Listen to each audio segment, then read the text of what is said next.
बाएं রেখে যা হালকা बाएं রেখে যা ওই ট্রাক্টর আসছে ট্রাক্টর ওই ট্রাক্টর আসছে ওই ওই শালার বেটা শালা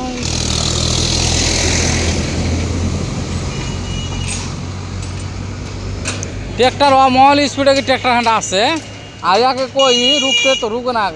खालासी ना आगा दिखे आसुली देखे ना এই খালাসি দেখিও এই গাড়ি মালিককে না বরবাদ করে ছাড়বে পাতা চললো ও মরলো গাড়ি মালিকও মরলো ড্রাইভার খালাসি সবাই মরলো হ্যাঁ এত যে আমি আওয়াজ দিই কি কহবো এলে লোককে কহবো তো কহবো আর গাড়ি মালিক আর ভালো গাড়ি মালিক আর উল্টা হারাকি গেল দিয়ে হ্যাঁ কত ট্রাক্টর হাঁটা যাওয়া তো স্পিড আসছে এক টাকা ধ্যান দিয়ে আমি ওই হই করে চিল্লাছি তো কি শুনছো